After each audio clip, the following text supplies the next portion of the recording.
السلام علیکم۔ میں آپ کا اپنا ہوسٹ سرائکی گڑھ ہوں اور میں آج آپ کو بتاؤں گا ننھی شہزادی کے بارے میں۔ ایک دفعہ کا ذکر ہے کہ ایک ملک پر ایک بادشاہ حکومت کرتا تھا۔ اس بادشاہ کی ایک بیٹی تھی، وہ بہت بڑی خوبصورت تھی۔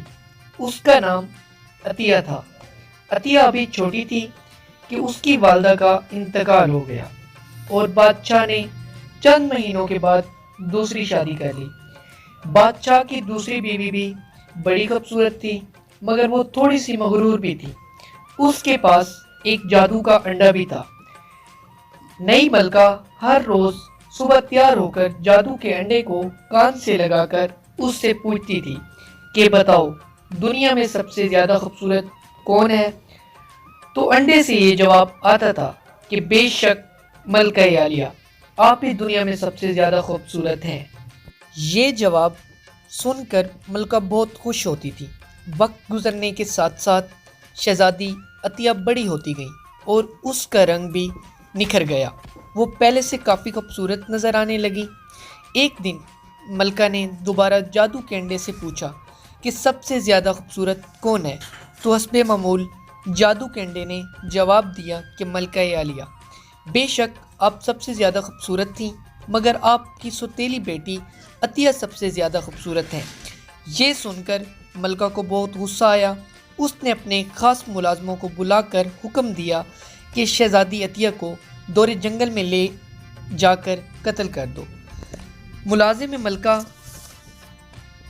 عالیہ کے حکم کی تعمیل میں عطیہ کو لے کر جنگل کی طرف چل دیے، اور جب وہ اس کو قتل کرنے لگے تو ان کی خوبصورت لڑکی پر ترس آ گیا، اور ان میں سے ایک ملازم نے دوسرے سے کہا کہ ہم کیوں نہیں عطیہ کو قتل کرنے کی بجائے چھوڑ دیں۔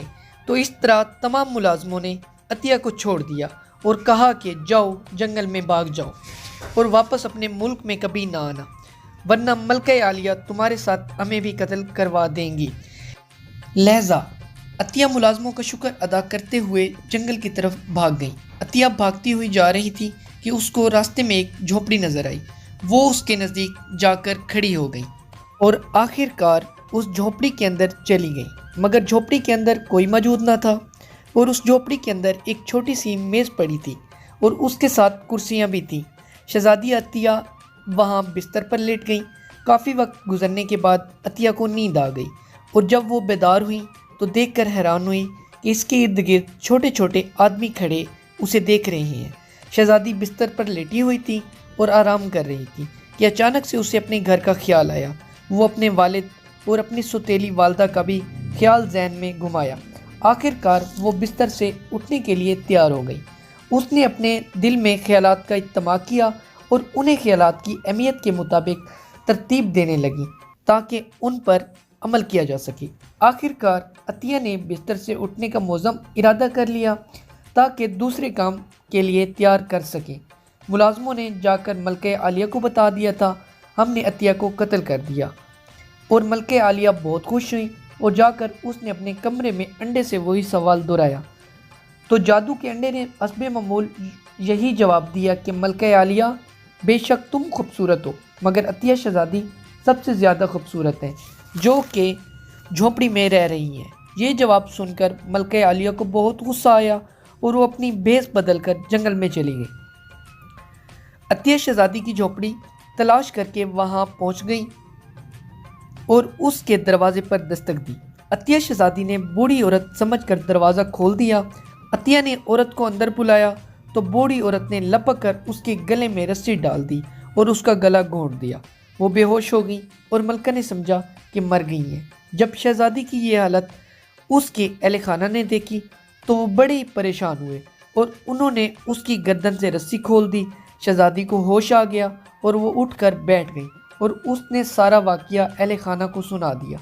اہل خانہ نے شہزادی کو سختی سے کہا کہ آئندہ ہماری عدم موجودگی میں کسی کو اندر نہ آنے دینا۔ ملکہ خوشی خوشی واپس اپنے محل میں چلی گئی، اور دوسرے روز ملکہ نے دوبارہ یہی سوال جادو کے انڈے سے کیا۔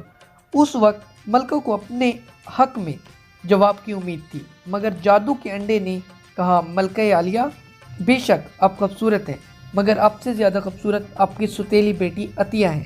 اور وہ جھونپڑی میں رہ رہی ہیں۔ اس پر ملکہ کو پرتاؤ آیا اور اس نے شہزادی کو مارنے کا تہیہ کر لیا، مگر وہ پھر ناکام رہی۔ ننھی شہزادی شہزادے کی تلاش میں تھی تو وہیں وہاں نکل پڑی۔ راستے میں اس کو تتلی ملی۔ اس نے تتلی کو اپنی کہانی بیان کی تو تتلی نے شہزادی کو اپنے پروں پر بٹھایا اور اس کو لے اڑی، اور اڑتے اڑتے تتلی اپنی منزل مقصود پر آ پہنچی، اور تتلی نے شہزادی کو شہزادے کے پاس پہنچا دیا، جس کو پا کر وہ بہت خوش ہوئی، اور شہزادی کو دیکھ کر شہزادے بھی بہت مسرور ہوئے۔ شہزادی نے اپنی پوری داستان شہزادے کو سنائی اور اس نے سوتیلی ماں کا بھی پورا حال بتایا۔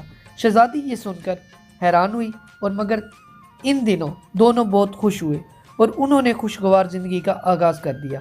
اللہ تعالیٰ ان کے گھر کو آباد رکھے۔